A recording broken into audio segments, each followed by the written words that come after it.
నమస్కారం city news తెలుగుకి స్వాగతం. ఈనాటి వార్తా విశేషాలు. ముఖ్యమంత్రి Chandrababu Naidu inner ring road అంశంలో ఏ తప్పు చేయలేదని వెంకటేశ్వర స్వామి ముందు చెప్పాలని వైఎస్ఆర్సీపీ నాయకులు ఆళ్ల రామకృష్ణారెడ్డి సవాల్ చేశారు. మాజీ MLA Alla Ramakrishna Reddy Amaravati inner ring road plan లో జరిగిన అవినీతి అంశంగా విజయవాడ ప్రెస్ క్లబ్ లో ఏర్పాటు చేసిన విలేకరుల సమావేశంలో మాట్లాడుతూ చంద్రబాబు నాయుడు తన సన్నిహితులకు లబ్ధి చేకూర్చేలా అమరావతి ఇన్నర్ రింగ్ రోడ్ ను ప్లాన్ మార్చారని ఆర్కే ఆరోపించారు. 2014 కంటే ముందే లింగమనేని రమేష్ ఐఐఆర్ మార్గంలో సుమారు 500 ఎకరాల భూమిని కొనుగోలు చేశారని, ఆ భూముల విలువ పెంచేలా రోడ్డు మార్గాన్ని రూపొందించారని పేర్కొన్నారు. ప్రజలందరికీ మీ మీడియా ద్వారా తెలియజేయడానికి ఈ రోజున ఇక్కడికి రావడం జరిగింది. 2014లో చంద్రబాబు నాయుడు గారు ప్రభుత్వం ఏర్పడినప్పుడు అప్పటికే లింగమనేని రమేష్ గారు ఖాజా, నంబూరు, మంగళగిరి, పెదకాకాని ప్రాంతాలలో మండల ప్రాంతాల్లో సుమారు 350 పైచిలుకు ఎకరాలు కలిగి ఉన్నారు ఆయన. ఇది చంద్రబాబు నాయుడు గారు, లింగమనేని రమేష్ గారు ఆ రోజుల్లోనే మాట్లాడుకొని ఒక పక్కా ప్లాను ఎలా అవినీతి లోపంలో డబ్బులు సంపాదించాలి అని చెప్పి అనుకున్నారు. కాబట్టి ఈ కేసుకి రూపకల్పన జరిగింది అని చెప్పేసి నేను భావిస్తా ఉన్నా. ఆ రోజుల్లో అమరావతి డెవలప్మెంట్ కార్పొరేషన్ కింద చంద్రబాబు నాయుడు గారు సిఆర్డిఏ ఏర్పాటు చేసి తుర్బానా దురాన్ అనే ఒక సింగపూర్ కంపెనీకి consultant inner ring road case, Amaravati inner ring road కేసుని 2022 ఏప్రిల్ నెలలో నేను ఇచ్చినటువంటి ఫిర్యాదు ఆధారంగా ఆ రోజుల్లో నమోదు చేసినటువంటి కేసుని మేము ఇప్పుడు మిస్టేక్ ఆఫ్ ఫ్యాక్ట్ కింద మేము క్లోజ్ చేస్తున్నాము. మీరు ఇచ్చినటువంటి సమాచారం తప్పు అని చెప్పి నాకు ఈ నెల 18వ తారీఖున నోటీస్ ఇవ్వటం జరిగింది. దాని తర్వాత వాళ్ళు గౌరవ విజయవాడ ఏసీబీ కోర్టులో వాళ్ళు ఆ మెమోని దాఖలు చేసినట్లుగా ఈ నెల 23వ తారీఖున నాకు కోర్టు నుంచి, ఏసీబీ కోర్టు విజయవాడ నుంచి నాకు సమన్లు అందినాయి. పోలీసులు అప్పుడు ఇంత పెద్ద రిపోర్ట్ ఇచ్చినటువంటి పోలీసులు ఇవాళ ఏమీ లేదని అదే అధికారులు మళ్ళా ఇవాళ కేసు చేయడానికి అనుకున్నటువంటి కారణాలనే ఒకసారి ప్రజలందరూ కూడా ఆలోచించమని చెప్పి కోరుతా ఉన్నా నేను. ఎందుకంటే ఇప్పుడు చంద్రబాబు నాయుడు గారు ముఖ్యమంత్రి, చంద్రబాబు నాయుడు గారు ముఖ్యమంత్రి కాకుండా లా అండ్ ఆర్డర్ను కూడా ఆయనే పర్యవేక్షిస్తున్నారు. ఆయన కిందనే ఆ శాఖ ఉంచుకున్నారు. ప్రజలందరూ ఏమనుకుంటారంటే హోంశాఖ అనగానే హోంశాఖ మంత్రి గారు అనిత గారు, సోదరి అనిత గారి చేతుల్లోనే అంతా ఉందని అనుకుంటారు. సోదరి అనిత గారు హోంమంత్రి గారు, ఆమె చేతిలో ఉన్నటువంటి శాఖలను ఒకసారి ఎవరైనా తెలుసుకుంటే ఆమెకున్న వాళ్ళు తుర్బానా జనాంగ వాళ్ళు ఇచ్చినటువంటి ఏదైతే రిపోర్ట్ ఉందో దాంట్లో ఈ లింగమనేని రమేష్ గారికి సంబంధించినటువంటి భూములు 3 కిలోమీటర్ల దూరంగా వెళ్తా ఉన్నాయి. మరి ఈ భూముల్లోంచి ఈ భూములకి దగ్గరగా ఏ విధంగా దీన్ని తీసుకువెళ్ళాలి రింగ్ రోడ్ని అని చెప్పి వాళ్ళు ఆలోచన చేసుకొని సిఆర్డిఏలో అప్పటికే చైర్మన్ గా ఉన్నటువంటి చంద్రబాబు నాయుడు గారు, వైస్ చైర్మన్ గా ఉన్నటువంటి అప్పటి మున్సిపల్ శాఖ మంత్రి నారాయణ గారు, వీళ్ళందరూ కలిసి ఒక పథకాన్ని రూపొందించుకొని సిఆర్డిఏ చట్టంలో సిఆర్డిఏ కమిషనర్ గా ఉండాలి అని అంటే కలెక్టర్ గా పనిచేసి ఉండాలి అనే ఒక సిఈఐఆర్ ల సేవల ద్వారా రికవరీ చేసిన మొబైల్ ఫోన్లను cyber crime DCC Lakshmi Prasanna బాధితులు అందజేశారు. 2వ విడత భాగంగా సుమారు 18 లక్షల విలువైన 122 మొబైల్ ఫోన్లను బాధితులకు తిరిగి ఇచ్చారు. ఇప్పటి వరకు 7 విడతల్లో కలిపి మొత్తం 2589 ఫోన్లను ఎన్టీఆర్ జిల్లా పోలీసులు రికవరీ చేశారు. జిల్లా కమిషనర్ ఎస్వి రాజశేఖర్ బాబు ఆదేశాల మేరకు పోగొట్టుకున్న లేదా దొంగిలించబడిన ఫోన్లను వెతికి పట్టుకోవడం నిరంతర ప్రక్రియగా సాగుతుందని అన్నారు. ఈ నేపథ్యంలో ఈ రోజు cyber crime DCP Lakshmi Prasanna ఆధ్వర్యంలో పోలీస్ కుమార్ కమాండ్ కంట్రోల్ నందు రికవరీ చేసిన మొబైల్ ఫోన్లు పోగొట్టుకున్న బాధితులకు సైబర్ నేరాలపై అవగాహన కల్పిస్తూ వారి మొబైల్ ఫోన్లను వారికి అందించడం జరిగింది.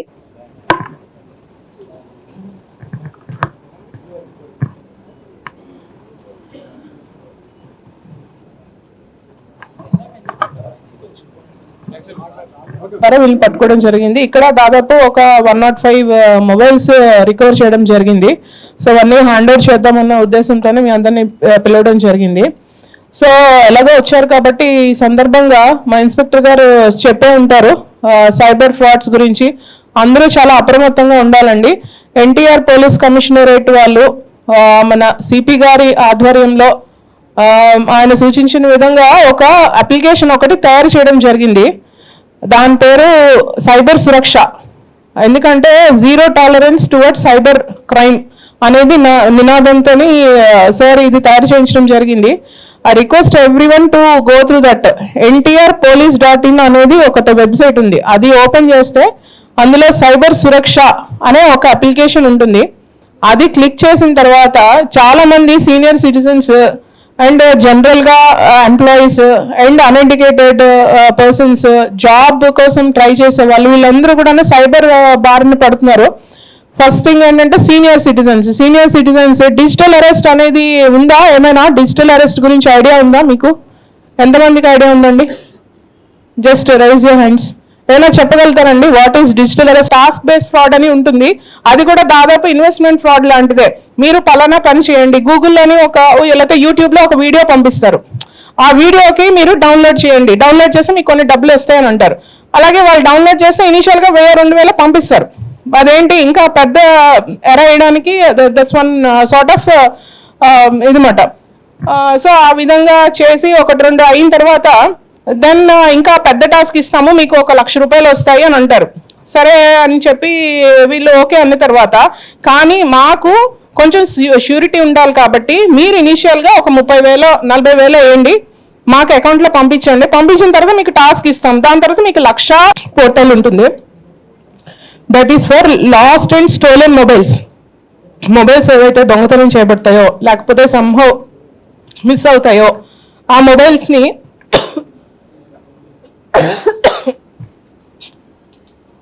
ఈ సిఐఆర్ పోర్టల్ ద్వారా గుర్తించడం జరుగుతుంది. ఆ విధంగా గుర్తించిన దాంట్లో టోటల్ మాకు ఇప్పటి వరకు 4,900 దాదాపు 4,900 మొబైల్స్ బ్లాక్ చేయడం జరిగింది. అంటే రిపోర్ట్స్ అన్నీ వచ్చాయి, ఒక 5,000 వరకు రిపోర్ట్స్ వచ్చాయి. అందులో ఇప్పటి వరకు 2,500 దాకా మొబైల్స్ రికవర్ చేయడం జరిగింది. టోటల్ 4,200 వరకు ట్రేస్ చేయడం జరిగింది. 4,000 అంటే 5,000 మొబైల్స్లో 4,200 వరకు ట్రేస్ చేయడం జరిగింది. ఎక్కడ వాడబడుతున్నాయి ఏంటనేది. అందులో 2,500 వరకు రికవర్ చేయబడడం జరిగింది. So total recovery percentage is around 59%. మిగతా కూడా ట్రేస్ చేయబడ్డాయి కాబట్టి అవి వేరే వేరే స్టేట్స్లోని ఉపయోగించబడుతున్నాయి. సో టీమ్స్ని పంపించి అవి కూడా whatever mobiles are traced, we are going to get those mobiles also and we are going to hand over. మళ్ళీ ఇలాంటిది ఒక ప్రోగ్రామ్ పెట్టి we are going to hand over those mobiles to the concerned owners. భారతదేశంలోని ప్రధాన శక్తి ఆలయాల్లో ఒకటైన ఇంద్రకీలాద్రి శ్రీ దుర్గామల్లేశ్వర స్వామి వారి దేవస్థానంలో అత్యంత వైభవంగా కుంభాభిషేక మహోత్సవం 2026 నిర్వహించడానికి అన్ని ఏర్పాట్లు జరుగుతున్నాయి. పూర్వం కీలుడనే యాక్షుడు అమ్మవారిని తన హృదయం కొలువై ఉండాలని కోరగా అమ్మవారు అతడికి ఆద్రి రూపంలో ఉండమని వరమించారు. దుర్గమాసురుని నుండి వధించిన అనంతరం ఆదిపరాశక్తి అయి ఈ కీలాద్రిపై స్వయంభూగా అవతరించింది. పరమ ఉగ్ర రూపంతో ఉన్న అమ్మవారిని శాంత స్వరూపిణిగా మార్చేందుకు జగద్గురు శ్రీ ఆదిశంకరాచార్యులు వారు అమ్మవారి పాదాల చెంత శ్రీ చక్ర ప్రతిష్టాపన చేసి శ్రీసూక్త అర్చనా విధానాన్ని నిర్దేశించారు. ఇదే క్షేత్రంలో అర్జునుడు పరమశివుని కోసం తపస్సు చేసి పాశుపత్ర స్థాన్ని పొందగా పరమేశ్వరుడు ఇక్కడ శ్రీ మల్లేశ్వర స్వామిగా ఆవిర్భవించారు.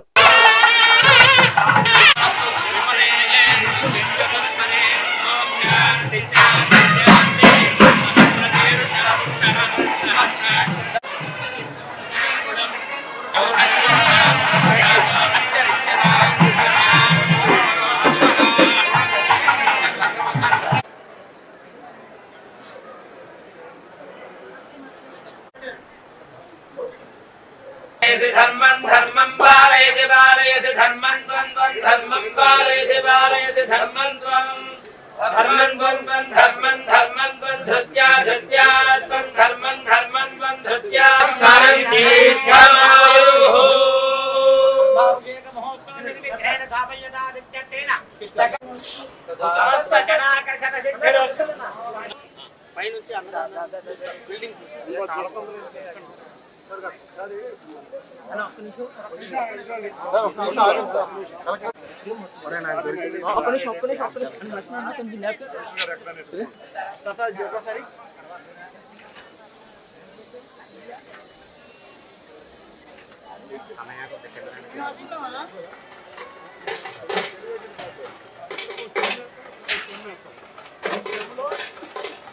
పెట్టేసి 3 పేర్లు ఇవ్వాలి. ఫ్లోర్ ఒక పేరు అటు నుంచి జనాలు ఇక్కడ వచ్చేదారు. ఫస్ట్ ఇక్కడ ఫుల్ అవుతాడు. ఫస్ట్ వచ్చిన తర్వాత ఇక్కడ దర్శనానికి వెళ్ళే ఫ్లోర్ ప్లాన్ ఏమన్నా నెక్స్ట్ ఫ్లోర్ నుంచి అక్కడికి చేస్తాం. కీలాద్రి మీద జిల్లా అధికార యంత్రాంగం, గుడి దుర్గగుడి బోర్డు, అంతేకాకుండా దుర్గగుడి ఈవో అధికారులు అందరం కలిసి అమ్మవారిని దర్శించుకుని రేపు 6వ తారీఖు, 7వ తారీఖు, 8వ తారీఖు ఈ 3 రోజుల్లో ప్రతి 12 సంవత్సరాలకి అమ్మవారికి పూర్ణ కుంభాభిషేకం జరుగుతుంది. అది గౌరవ ముఖ్యమంత్రి వర్యులు, డిప్యూటీ ముఖ్యమంత్రి వర్యులు, లోకేష్ గారు, మంత్రులు అందరూ కూడా ఈ ఉత్సవ కార్యక్రమంలో పాల్గొంటారు.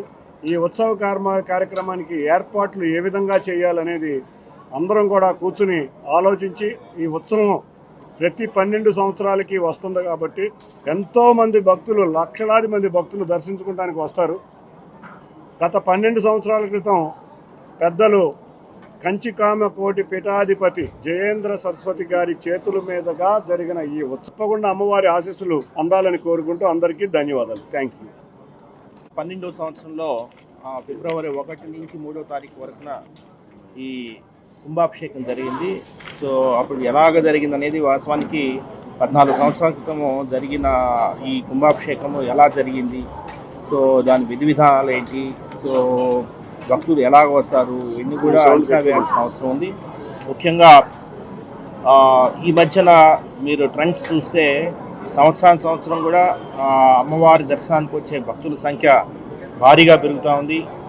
లాస్ట్ ఇయర్ మీకు అందరూ తెలుసు, మూలా నక్షత్రం రోజున 1,30,000 మంది వస్తే ఈసారి 2,05,000 మంది భక్తులు రావడం జరిగింది. ఒకవైపున ఫ్రీ బస్ సౌకర్యం, మహిళలకు ఉచిత బస్ సౌకర్యం, దీనివల్ల తర్వాత ఒక ఫీల్ గుడ్ ఫ్యాక్టర్ సమాజంలో ఉండడం వల్ల భారీ సంఖ్య 12 సంవత్సరాలకి ఒకసారి వచ్చే మహాకుంభాభిషేకం కార్యక్రమానికి జిల్లా యంత్రాంగం సంసిద్ధంగా ఉంది. ఎన్టీఆర్ జిల్లా టీమ్ ఎన్టీఆర్ స్పిరిట్తోనే ఏ కార్యక్రమమైనా మనం ముందుకు తీసుకెళ్తున్నాము.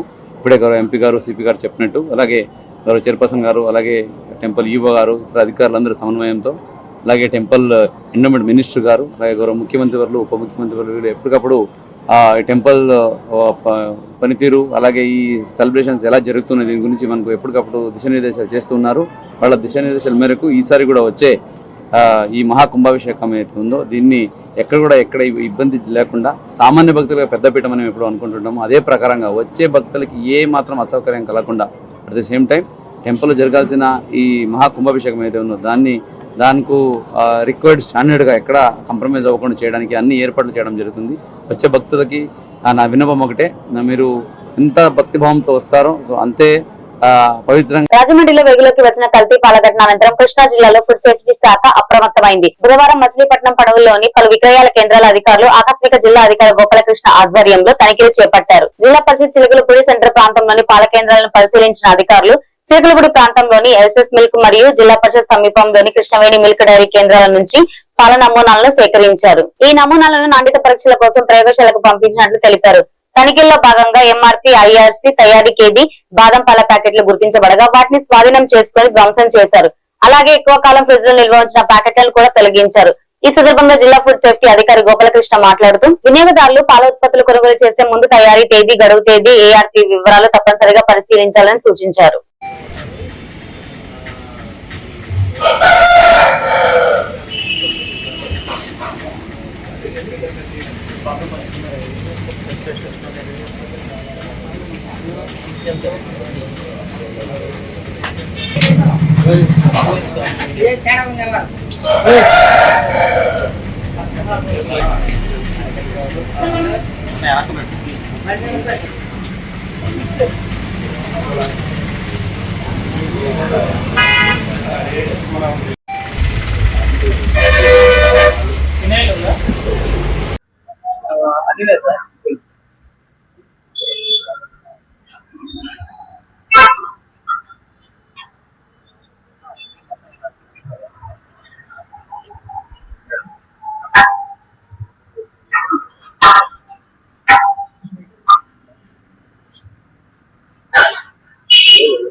ప్రజలు చిన్న ఐడిన్ బాటిల్ తోటి ఇంట్లో కూడా పరీక్ష చేసుకోవచ్చు. ఏదన్నా పిండి పదార్థం స్టార్చ్ ఐటమ్స్ కానీ కలిపి పాల చిక్కదనాన్ని పెంచాలి అనుకునే వాళ్ళు కల్తీగా ఒకవేళ పాలు పెడితే మనం ఇంట్లో చిన్న టెస్ట్ అన్నమాట.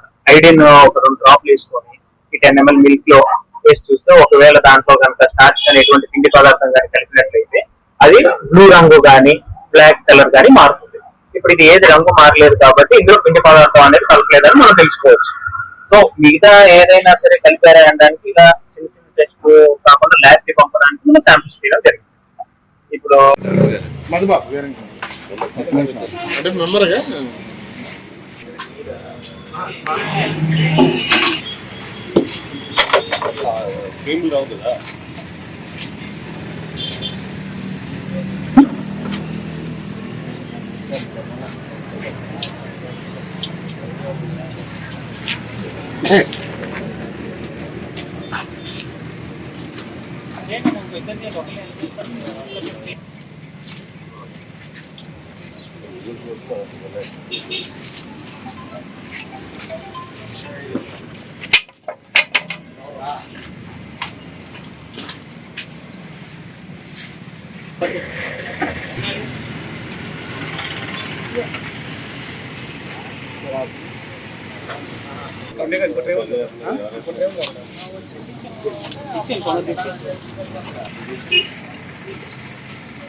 ఐడెంట్ టెస్ట్ చేస్తాం.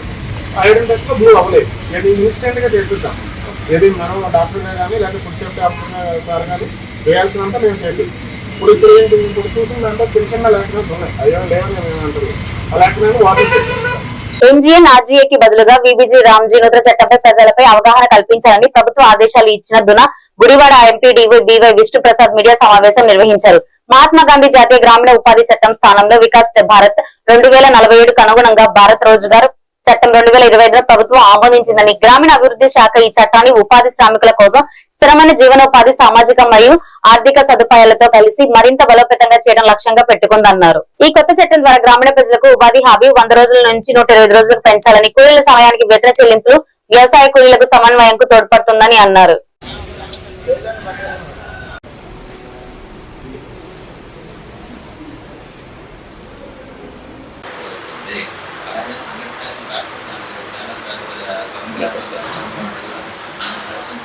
ఉద్యోగ వృత్తి హక్కు కల్పించటం, గత మహాత్మా గాంధీ జాతీయ గ్రామీణ హామీ చట్టం అంటే ఎంజీఎన్ఆర్ఈ భారత పార్లమెంట్లో ఆమోదించిన వికసిత్ భారత్ ఉపాధి జీవనోపాధి హామీ మిషన్ గ్రామీణ అంటే విబిజి రామ్జీ చట్టం దేశంలోని గ్రామీణ కుటుంబాల కోసం తీసుకొచ్చిన ఒక కొత్త చట్టం. ఈ కొత్త చట్టం కింద గ్రామీణ ప్రజలకు ఉపాధి హామీని 100 రోజుల నుంచి 125 రోజులు పెంచారు. ఇది ఒక కీలకమైన మార్పు. చట్టంలోని ముఖ్యాంశాలు నిరుద్యోగ వృత్తి హక్కు కల్పించటం.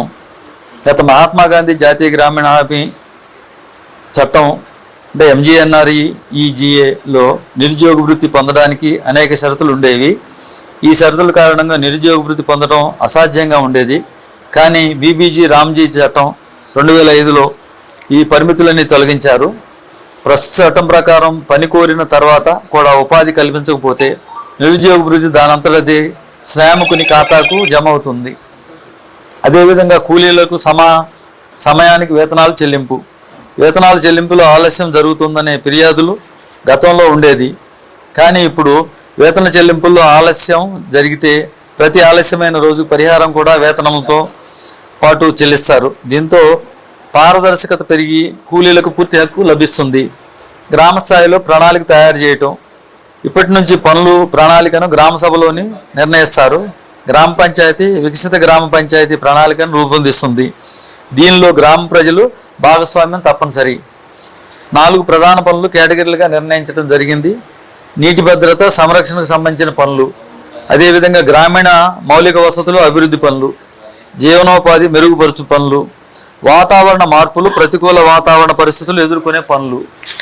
అదేవిధంగా మనకి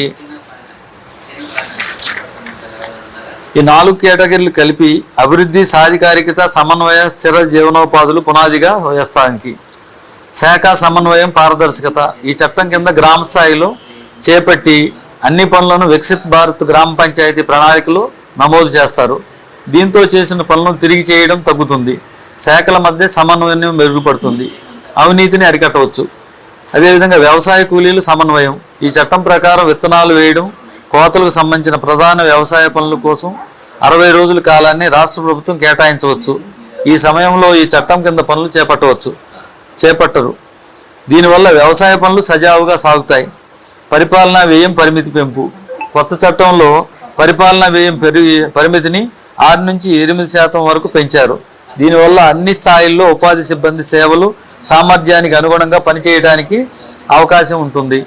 ఇది ఈ పథకం అమలు మరింత సులభతరం చేస్తుంది. సమాచారం పొందే మార్గం. కొత్త చట్టానికి సంబంధించిన సమాచారం అధికారిక వర్గాల నుంచి పొందాలి. అవసరమైన వివరాలు గ్రామ పంచాయతీ కార్యాలయం నుంచి కూడా పొందవచ్చు.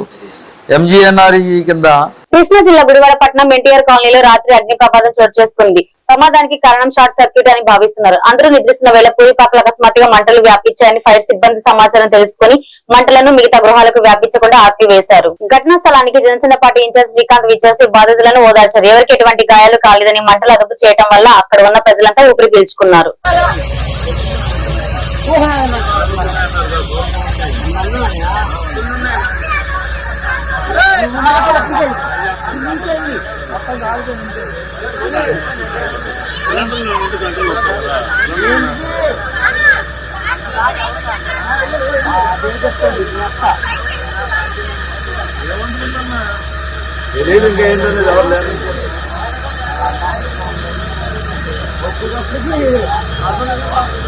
చిన్నదైనా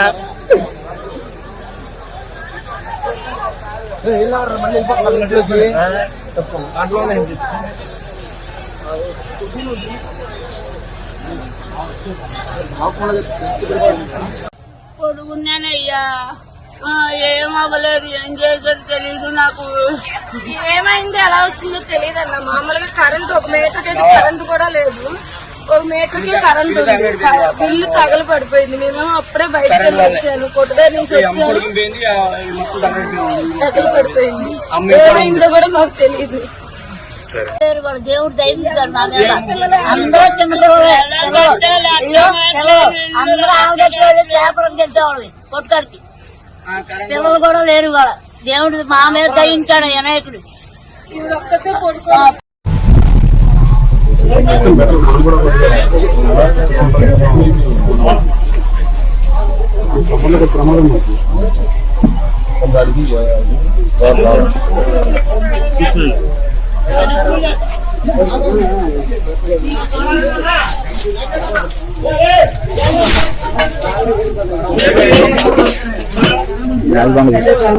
ఈ బులెటిన్ ఇంతటితో సమాప్తం. మరొక బులెటిన్ లో మళ్ళీ కలుసుకుందాం. నమస్కారం.